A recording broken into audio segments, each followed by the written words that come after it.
Hello and welcome to a very long awaited review of a knife. This is a knife channel, believe it or not. I know I've got a lot of videos of Warhammer 40k and motorbiking, but it started off as a knife channel 2012, sort of the end of November. I decided about a year ago to update all of my knife videos and things, and I think the direction of travel for those is pulling towards an alternate sort of video every week on a Sunday. Today is Sunday and I'm just shooting a few videos today, so that's why every Sunday from now on it'll be an electronics or motorcycling or car or something like that video every single Sunday. It'll alternate either with one of those or with a knife or tool review. And like I say, about a year ago I sort of decided to redo all my knife and tool videos in 4K, and that's what you've seen today. And this week's turn, obviously next week will be a motorcycle or electronic game video, something like that. But this week will be my review of the Victorinox Swiss Card. There are two Swiss cards there. I've got a whole list of all my knives and tools that I'm redoing from a few years ago. So the two in front of you are the Swiss Card Lite and the Swiss Card Quattro. Now the Quattro is the cheaper one. I've seen this go for about £15 or so, and the one on the left, the Lite, is the most expensive. They're all sort of see-through. I think this is onyx and this is sort of jelly blue, but they're sort of semi-transparent. Main difference is it's got this magnifying glass, it's got a light, not a very bright LED light, and it's got a pair of scissors, but they both have the knives, and that's quite controversial, and I'll talk about that in a moment. So the Lite is more expensive. I've seen that about £20 to £25, and the Swiss Card Quattro, I think there's a Swiss Card Classic as well, they run about £15 or so. So we're going to have a look at them individually. I do have actually all my notes and things from before. The overall length, that's probably the same for both of them actually, is 3.2 inches or 8.1 centimetres. The width is 2.1 inches or 5.3 centimetres. Its height is 0.1 inches or 0.45 centimetres. And its weight is 0.91 ounces or 25.7 grams. The knife inside both of these is the same length. I think it's 1.5 inches or 3.8 centimetres. So yes, it is below the 3-inch legal limit. However, I think that the police would view it as a fixed blade. It doesn't matter that it's concealed or not, because whether you've got a fixed blade concealed or whether it's open carry, I think they're the terms that sort of are used in America. It has no difference. A fixed blade, whether it's concealed or open, is still an illegal weapon to have on you unless you have a good reason. The only downside with that is on the police websites and on CPS, that's Crime and Prosecution Service, and they never actually sort of clarify what a good reason is. But what I will say is something that is sort of part of like a toolkit, and not like a big fixed blade or anything like that, is very low on their list of things to prosecute people. Obviously it's difficult to talk about any sort of fixed blades or knives and things without touching on the very tragic events that we've had involving those tools recently, with ceramic knives that have been strapped to people's hands, and they're unfortunately so easily available. We live in a free sort of democratic society, and it's one of our freedoms that we have is to go out and we can just pretty much buy what we like, even if it's illegal to carry in a public place, and obviously they define that as a place where public have access to. I don't want to get too much bogged down onto the knife thing. I will talk about it in a little while. The one thing I will say is that the tool does have 13 tools on it, and this is directly from the website. I'll go through them one by one. So we've already seen the Lite, which is, you're probably better off carrying like a Phoenix torch or something like that. It's got these really useful scissors though. Victorinox sort of renowned for their scissors. You can sort of fit a finger in there, but you probably use it like that. Very useful, good spring, and the great thing about that is that it's replaceable. So even if it snaps or you break it, you can replace it. So scissors are great for Victorinox. And then just pop in there. If you can hear the noise, I'm in the conservatory and it's raining off the glass roof.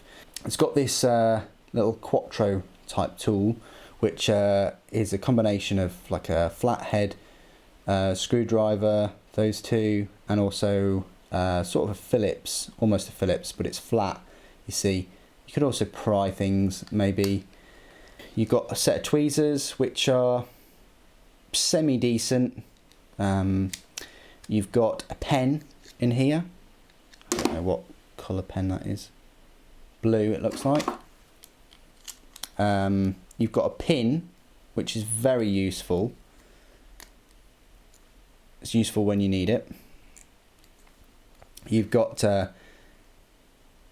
centimetres and millimetres actually, and then you've got inches. So there's the 3 inches, look. So good little measurement on here. Then you've got this magnifying glass, which at a push you may be able to set things on fire with.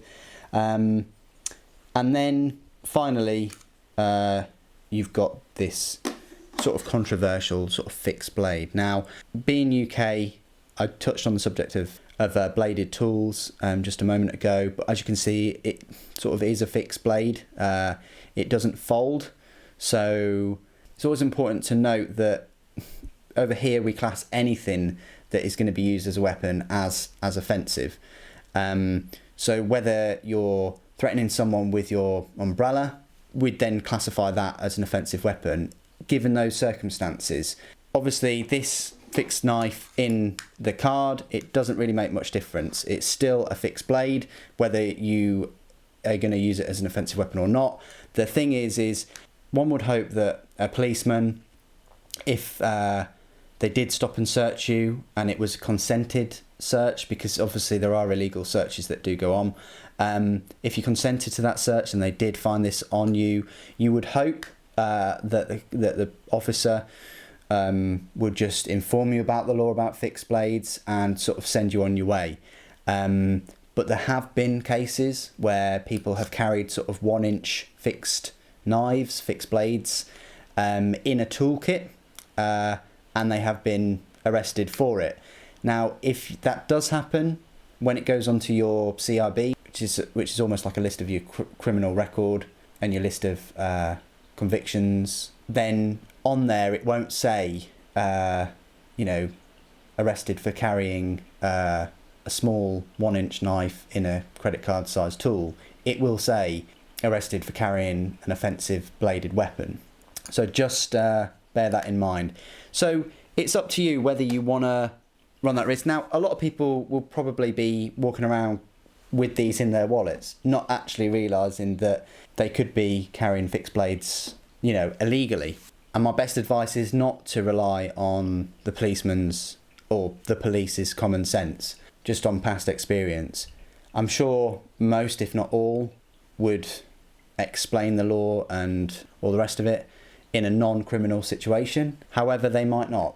So you've just got to make that own decision of whether you think that's worth the risk. Now, yeah, personally, I think that's very absurd. There's one thing me explaining this to you, and it's another thing me agreeing with it. They're completely two different topics.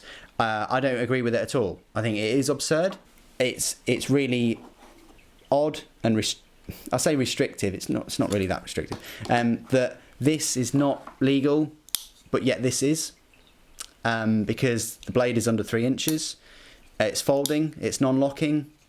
That's just the way it is. The fact that that's in a toolkit, and this is a tool as well, but this is just a primary knife, is frustrating. It really is.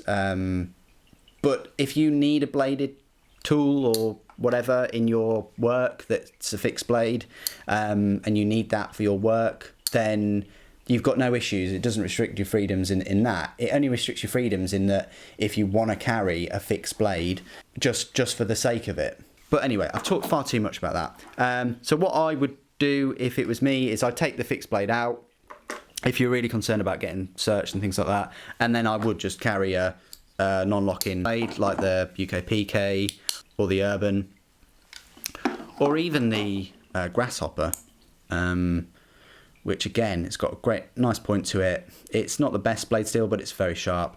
Definitely sharper than the Victorinox. So that's what I would do if you were really concerned about it. So as you can see, it's not really impacting too much on your sort of freedoms, as it were. You know, the blade is longer, easier to use, more ergonomic than this that could land you in potentially a lot more trouble. Anyway, let's have a little look at the Victorinox Swiss Card Quattro. So this one is a bit different because it has the flathead screwdriver, also a nail file. It has the tweezers, but it has a toothpick. I've always never used the toothpicks as toothpicks. I've always used them to scrape things out of things, if that makes sense. And this one also has a pen. It has the pin. It has the fixed blade knife. It has the little Quattro tool. It has the measurements. And it also has a keyring loop. So there you go, that's sort of the differences. A little sort of controversial maybe in terms of the blade, but you know, you've got that option to take it out completely. One thing that I could potentially put to Victorinox as a suggestion, free suggestion, is have the blade still attached to the card, but and have it like so, but have it on a hinge. Maybe so you could just, you know, have the blade sort of come out of the card like so, but then obviously you're raising the question of, you know, if the blade is flush with the card itself and you're using it. I mean, non-locking blades are always, you know, touch and go whether they could harm the user, but that's probably one suggestion I would say, is have a blade that sort of folds out of it. They do that with their small like square shaped sort of pen knives that they do already, so that's just a suggestion. Anyway, apart from the sort of controversial fixed blade knife in there, I think these are a great value, you know, £15 to £20. They're there when you need them, and they're an excellent option if you don't want to carry around sort of like a full-sized pen knife. However, in my opinion, I would take out the blade and just have a better, you know, sharper, more legal knife, and then just use them in conjunction, because in a way that makes your card lighter, and you can still use all the tools and things on it. So I hope you've enjoyed that review. So if you're looking to get one of these, I hope that information about the fixed bladed sort of knives is useful if you're thinking about getting one for friends, kids, whoever in the UK. Obviously if you're in other countries, it's, you know, completely different. If you've got any questions about the Swiss Card, put them in the comments below. Thank you ever so much for joining me today. Thank you for watching. Take care.